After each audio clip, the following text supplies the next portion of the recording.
And last one for the evening is Hayley Guglietta. Sorry.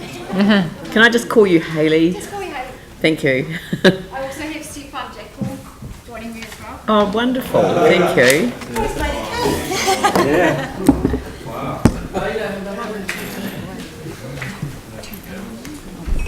Can you still see me? Yeah, but it's absolutely glorious, but whatever it is.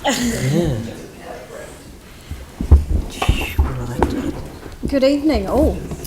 Well, you and the second last one, Mr. Thacker, are going to get the prize for the best visual presentation. Oh, thank you.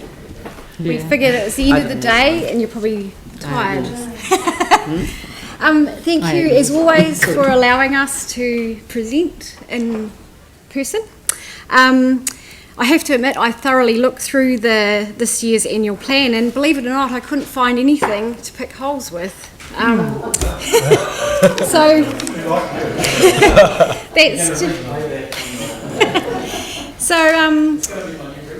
so although we've come a long way in Richmond replacing our amenity, we feel like we've got a long way to go, but we've made some really great strides this year with equity in the budgets, communication with the council staff and the community boards, and a general feeling that we're being heard, so that's awesome. So although I'm representing the Richmond Community Garden on this submission, I understand it has also been well supported by some other groups and individuals in our neighbourhood.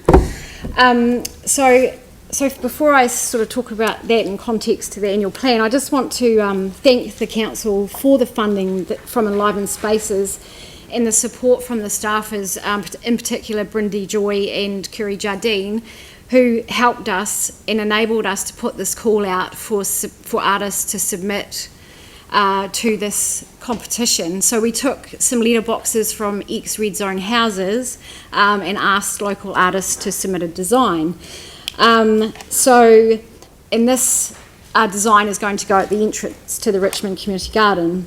So we had so many fabulous entries that if we could, we'd love to actually do the whole lot. So our awesome judges, thanks Dion, selected a piece called Letterbox Love by Andrew Powell.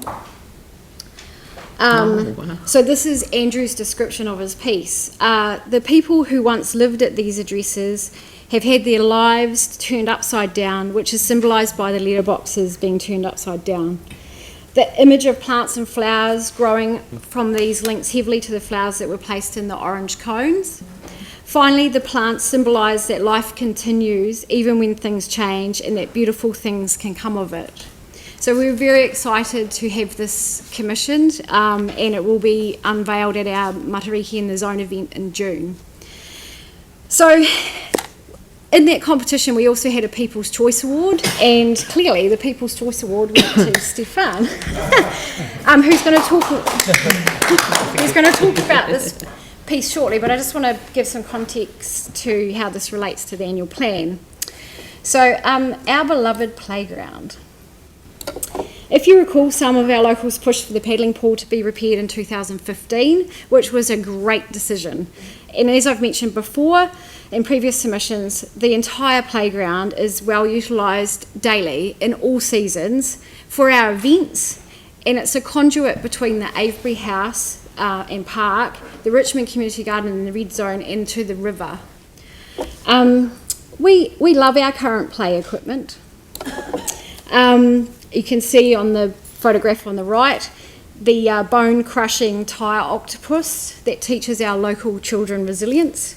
And you can't quite see, but the swing seats are from 1935, and we've currently got Heritage New Zealand in the process of listing it. And you also see an empty hole in front of the octopus where our spring-loaded foot-eating hippopotamus used to live, but he's no longer there, thank goodness. But jokes aside, we actually do love our playground, and it's really well utilised. And it kind of fits with the ethos of our community. It's green, sustainable, and it's waste-free, and it's got a bit of a heritage focus, given its age. But what we would like to see, the money that's set aside for this playground upgrade, to actually be used to add to it rather than take away from it. And we would like to ask for a barbecue to be put in where our hippopotamus used to be. And we'd also like to propose that we commission this sculpture as a playground piece in our playground. So I'm going to hand you over to Stefan, who's going to describe this to you. And yeah, got the floor. Hello, my name is Stefan, and I appreciate being here. Thank you. I'm a builder by trade, but I also have a 4-year-old daughter, and we spend a lot of time on playgrounds. And I've come to realize that there are amazing healing spaces, like they are places of relaxation, of regeneration, and of tolerance. The Margaret Mayhew playground in the town centre is a good example for that. It's so multicultural and yet so harmonious there.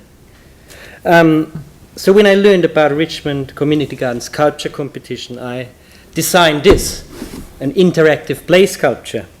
And it's shaped like an archway. I don't know if you can quite see that. Oh, that's all. The time is ticking. It's okay, because we're all going to be able to come and have a look at it before we finish that's anyway. good. So well, so just explaining it, it starts out with that's to symbolize a conventional residential home pre-earthquake. As you go further up the arch, it will look more and more earthquake damaged. It is lopsided, it's hanging over to one side. So it's disorderly, and that's to symbolize the time of chaos and shock that the people of Christchurch have gone through. What remains or renews very quickly is nature. So despite of the shock going through the land, trees bear fruit and plants flourish in the residential red zone.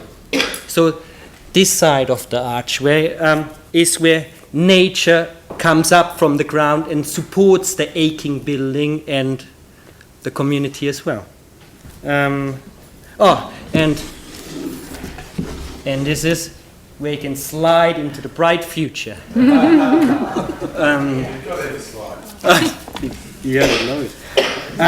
So although this was designed for a different position, I believe it would be a great addition to the existing playground, just next to the paddling pool, and there's space for it.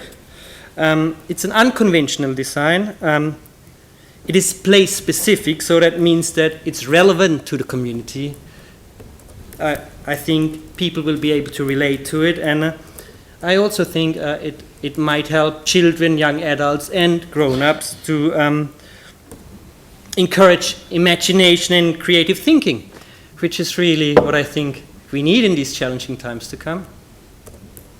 Yeah, thank you. That's Christian. that's lovely. so I talked to a structural engineer, and he said it's doable.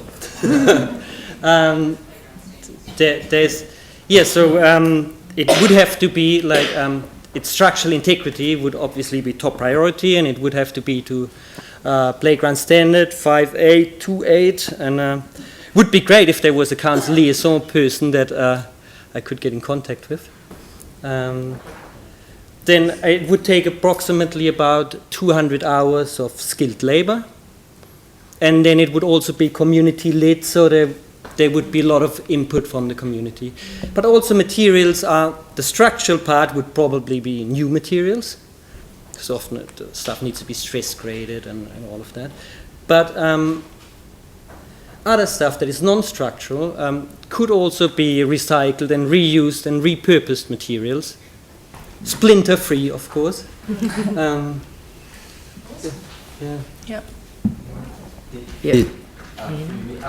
There is money mostly for 2021 in the budget.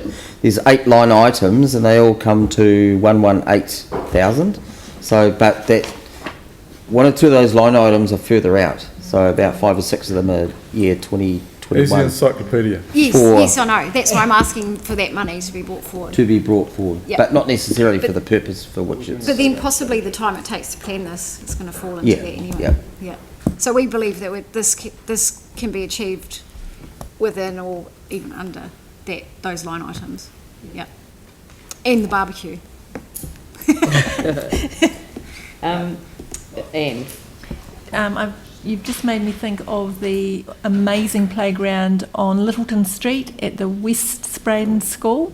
That was, Yeah. you know it? Oh, yeah. So Dwayne Major would be a really good person for you to talk to in Dwayne terms Major. of Dwayne. I can give you his details. Oh, yeah, I would I know appreciate that, that. Phil knows a lot more about that playground than probably I do, but it's you know, it's been community led and it's really interesting and it's used lots of recycled things, so I'm sure that he would have advice in terms of going forward. And the design wouldn't need to be exactly like this. It's open-ended. It's also what you can source or what gets donated. I think if you started crowdfunding, that could actually get quite attractive. Yeah, Dion. Yeah, thank you for that. I won't ask the question I was going to ask, but I will say that Stanmore Road is getting its red paint on the crossing I know. tonight. I tried to park outside my house and I couldn't. I know, I went, oh yeah, the crossing's getting done. Awesome. It's been a year and a half. Yeah, I know. Thanks, Daryl. All right. Okay, so look, thank you very much, and do invite councillors to go have a look. And what time are we starting tomorrow? Tuesday, Friday. the whole. Oh, clear the whole. So You're adjourning to Friday at 9:30. I'm adjourning the meeting until 9:30 on Friday.